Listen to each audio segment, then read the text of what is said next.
Chaque fois que Walmart s'installe, les prix d'une ville chutent rapidement, et l'économie locale aussi.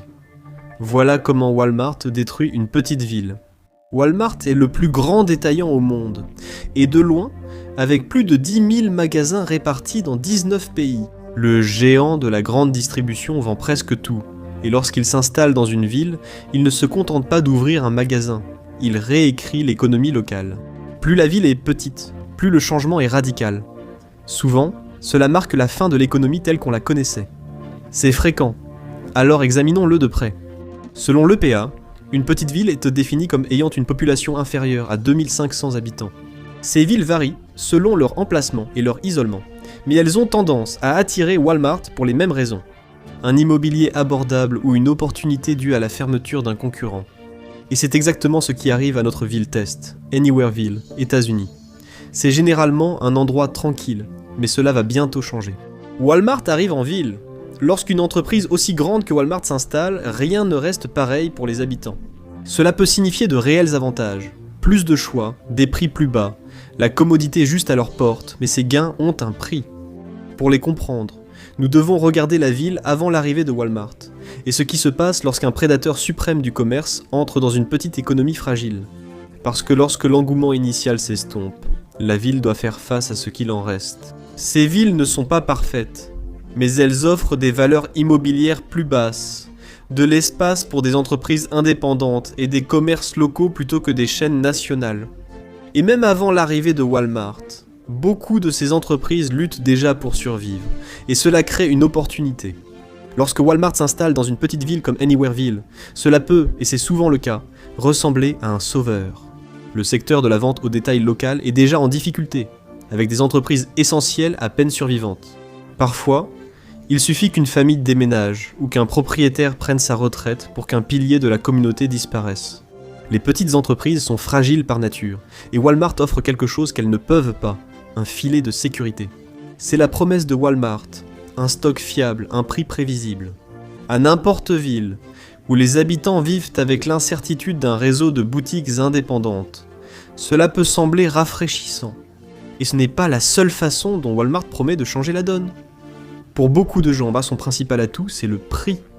Walmart est extrêmement compétitif dans la plupart des catégories, en particulier l'alimentation et l'habillement.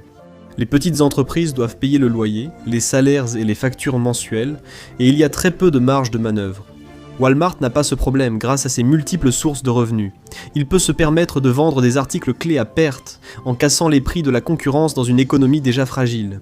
À n'importe ville, ces économies se font sentir immédiatement, et elles ne s'arrêtent pas non plus à la caisse. De l'extérieur, un nouveau Walmart semble simple, un terrain vague, puis un grand panneau annonçant l'ouverture prochaine de Walmart. Mais en coulisses, le processus est bien plus politique. Les villes se disputent souvent l'implantation de nouveaux magasins, et Walmart négocie des accords très avantageux. Cela implique souvent des taxes foncières plus faibles, générant des économies bénéfiques pour d'autres entreprises et propriétaires. Pour les habitants de n'importe ville, cela peut sembler être une victoire sur toute la ligne. Plus d'argent dans les poches des gens, plus de choix dans les rayons. Mais ces avantages initiaux ne durent pas éternellement. Walmart est devenu l'un des plus grands employeurs des États-Unis, juste derrière le gouvernement fédéral, avec plus de 1,6 million d'employés. Au total, un seul magasin peut employer jusqu'à 300 personnes selon sa taille. Pour une petite ville, c'est un véritable bouleversement quand le nouveau magasin ouvre. Cela s'accompagne d'un salon de l'emploi. Adolescents cherchant leur premier salaire, adultes désirant un emploi stable, retraités prenant des postes à temps partiel. Presque tous trouvent un emploi du jour au lendemain. Walmart devient le plus grand employeur de la ville, et cela ne s'arrête pas là, avec de longues heures d'ouverture, souvent dès 7 h du matin et jusqu'à 23 h. Walmart devient le centre par défaut de la ville, le choix incontournable pour ceux aux horaires habituels, et un lieu pour manger. La plupart des magasins ont désormais un restaurant, remplacé par des chaînes nationales comme McDonald's, Dunkin', Subway, Starbucks, là où il y avait autrefois de petits établissements locaux. L'attrait est assez simple. Tout est au même endroit, les courses, les articles ménagers, les médicaments sur ordonnance et le dîner en sortant. Cette commodité explique en grande partie la domination de Walmart dans le commerce de détail américain. L'ouverture d'un Walmart est un moment fort, mais la chute peut survenir plus tôt que prévu. Au début, tout se passe bien, le magasin ouvre et il y a un grand engouement pour le fréquenter. La logistique de Walmart peut faire ce qu'aucune petite ville n'a jamais pu faire, garder les rayons pleins, en permanence, peu importe l'endroit isolé. Et cette échelle donne à Walmart un pouvoir que les petites entreprises ne pourraient jamais imaginer.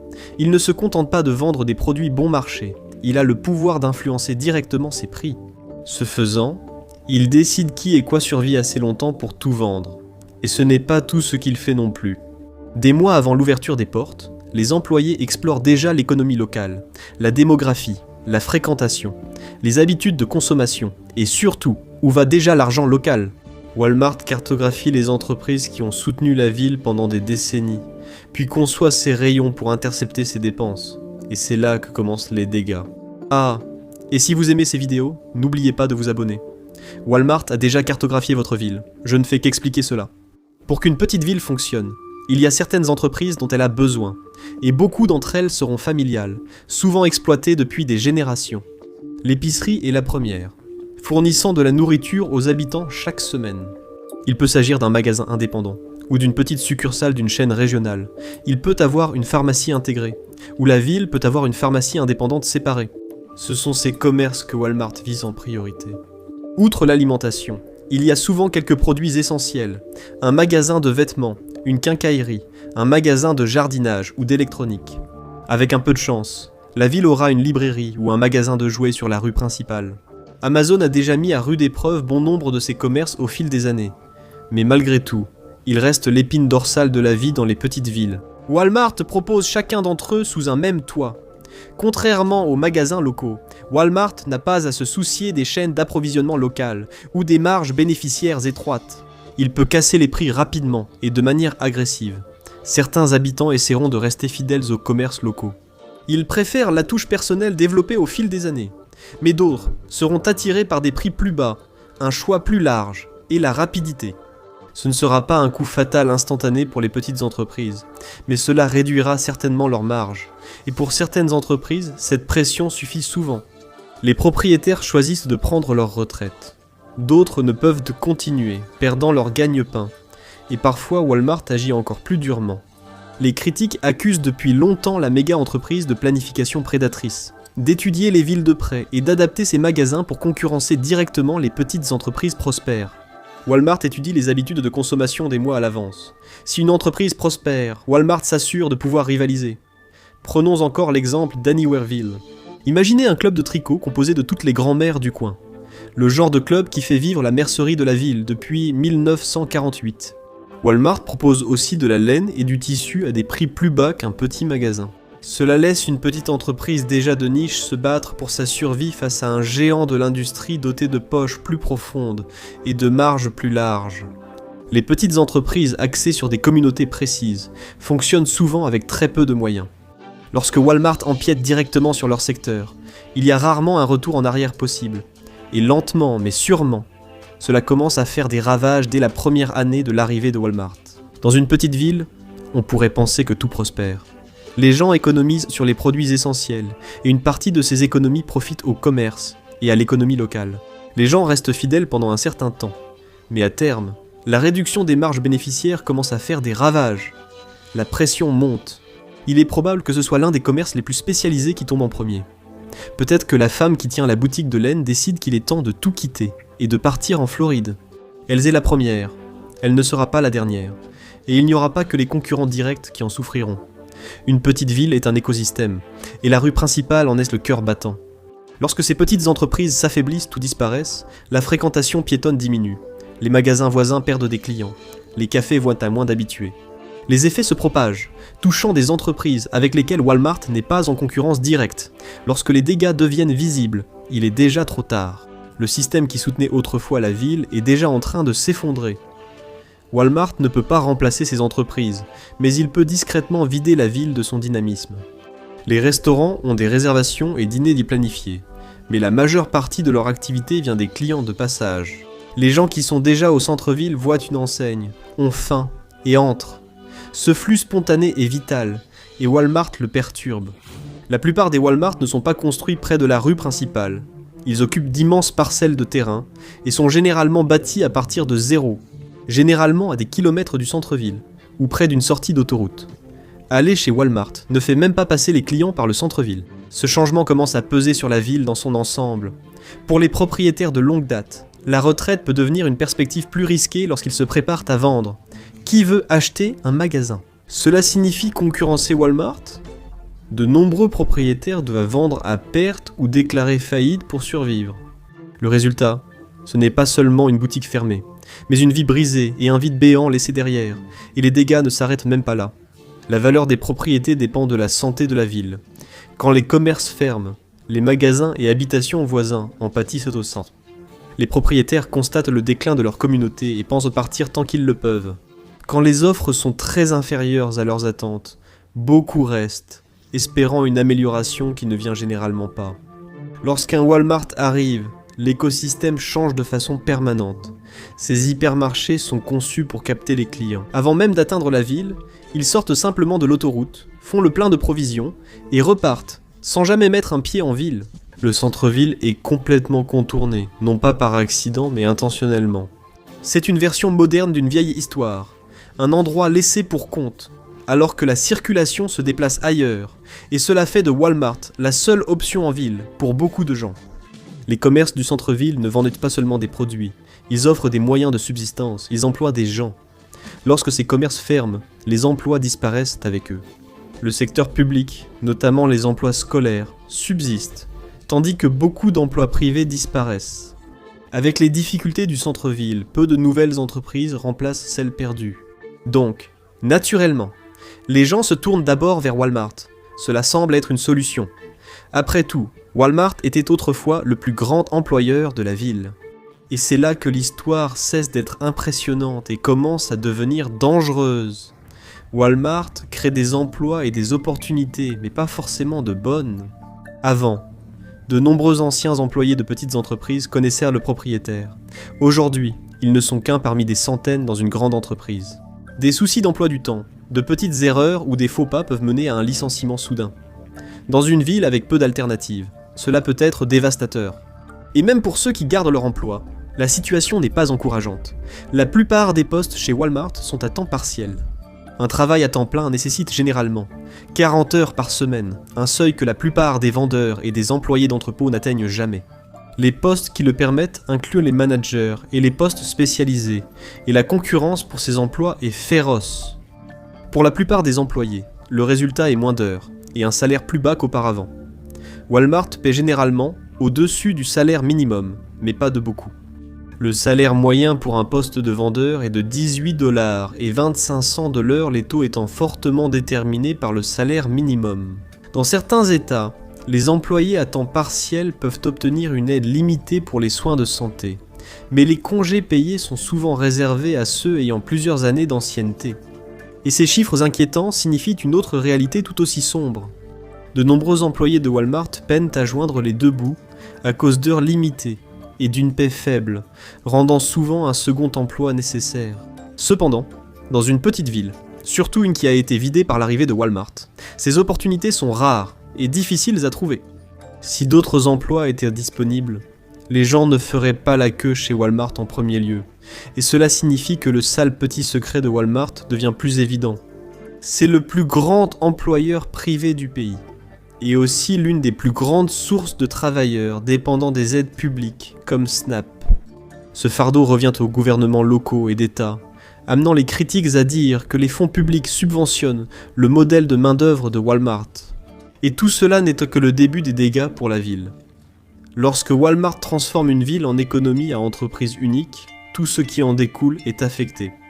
La taxe de vente joue un rôle clé dans le financement des gouvernements municipaux, et Walmart y contribue.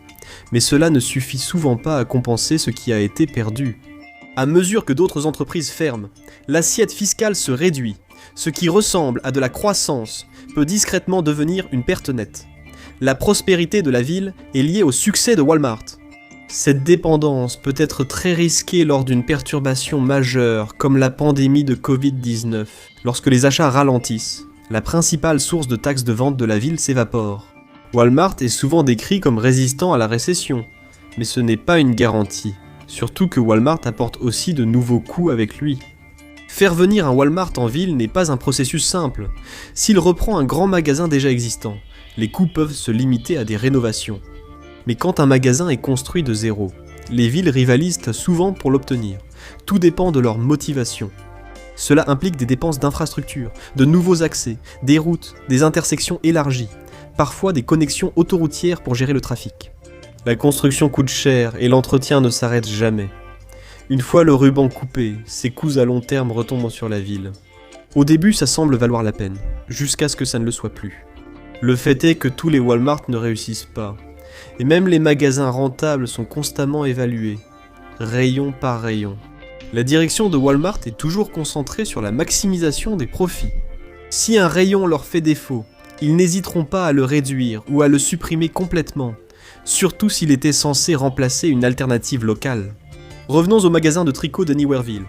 Après sa fermeture, Walmart a comblé le vide pendant un certain temps.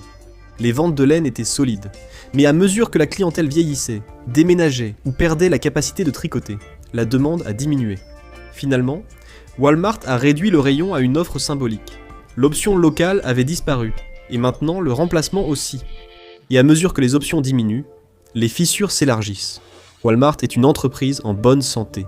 Le plus grand détaillant des États-Unis, il compte plus de 4600 magasins dans le pays.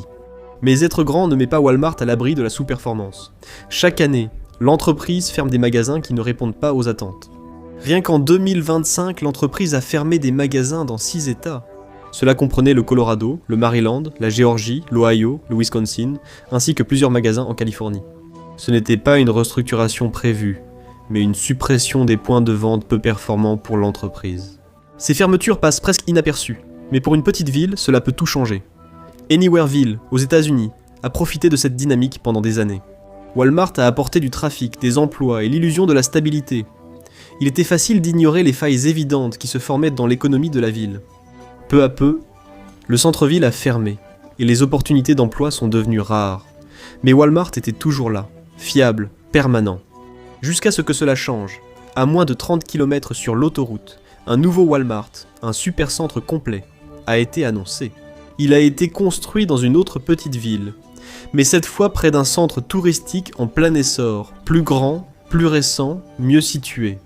Soudain, la valeur sûre d'Anywhereville ne semblait plus aussi solide, et petit à petit, la fréquentation diminue. Il ne faut pas longtemps avant que la nouvelle tombe. L'Anywhereville. Walmart va fermer, les soldes de liquidation commencent, les gens profitent des réductions, puis la dure réalité s'installe. Près de 20% de la population de la ville se retrouve au chômage. Quelques personnes décrochent un poste dans le nouveau magasin, malgré un trajet plus long, mais la plupart n'ont pas cette opportunité. N'importe ville se retrouve avec peu de petites entreprises, peu d'emplois et plus aucun Walmart. La situation est pire qu'avant. Ceux qui peuvent vendre leur maison le font, et ils laissent derrière eux ceux qui ne peuvent pas partir et qui peinent à s'en sortir. Peut-être qu'un jour, de nouvelles entreprises verront l'opportunité et les prix au plus bas et viendront s'installer. Peut-être que la ville pourra repartir de zéro, mais ce sera un long chemin. Ce n'est pas la première fois que cela arrive, et ce ne sera certainement pas la dernière. Le modèle économique de Walmart est simple, être tout pour tout le monde.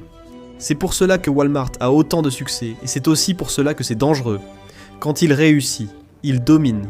Quand il échoue, il entraîne l'économie locale avec lui.